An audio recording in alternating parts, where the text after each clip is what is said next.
Hair style ഒന്ന് മാറ്റി പിടിക്കാൻ പുതിയതായിട്ടൊരു സംഭവം കിട്ടിയിട്ടുണ്ട് കേട്ടോ. So this is automatic hair colour from Urban Yog. ഇത് ഞാൻ വാങ്ങിച്ചിട്ട് കുറച്ച് ദിവസമായി ആൻഡ് ഓപ്പറേറ്റ് ചെയ്യാൻ ഭയങ്കര ഈസിയാണ്. ഓൺ ആക്കിയതിന് ശേഷം ഹീറ്റ് ആയി കഴിഞ്ഞാൽ ഹെയർ ജസ്റ്റ് ഇങ്ങനെ വെച്ചു കൊടുത്താൽ മാത്രം മതി. എന്നിട്ട് ബട്ടൺ പ്രസ് ചെയ്ത് കഴിഞ്ഞാൽ ബാക്കി എല്ലാ മെഷീൻ തനിയെ ഓട്ടോമാറ്റിക്കലി ചെയ്തോളും കേട്ടോ. ആദ്യത്തെ പോർഷൻ കേൾ ആയി കഴിഞ്ഞപ്പോൾ I was so shocked and എനിക്ക് ഭയങ്കര സന്തോഷമായി. കാരണം ഇങ്ങനത്തെ റിസൾട്ട് ഞാൻ പ്രതീക്ഷിച്ചിട്ടുണ്ടായിരുന്നില്ല. After that I become a pro. അങ്ങനെ ഒരു സൈഡിലുള്ള മുടി മൊത്തം സക്സസ്ഫുള്ളി കേൾ ചെയ്തതിന് ശേഷം നെക്സ്റ്റ് സൈഡിലോട്ട് പോയി.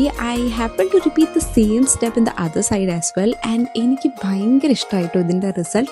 നിങ്ങൾക്ക് എൻ്റെ ഈ ഒരു കേളി ഹെയർ ലുക്ക് ഇഷ്ടമായോ ഇല്ലേ എന്നുള്ളത് കമൻറ്റ് ബോക്സ് വഴി എന്നെ അറിയിക്കുക. I would love to hear it from you. Also straight hair look തന്നെയാണോ നല്ലത് എന്നും കൂടി ഒന്ന് കമൻറ്റ് ഡൗൺ കേട്ടോ. സോ ഈ ഒരു ലുക്കിൽ ഞാൻ കുറച്ച് ഫോട്ടോസ് ആൻഡ് വീഡിയോസ് പോയി എടുക്കട്ടെ. That's it for today. നാളെ വേറെ വീഡിയോ ആയിട്ട് വരാം. ടാറ്റാ.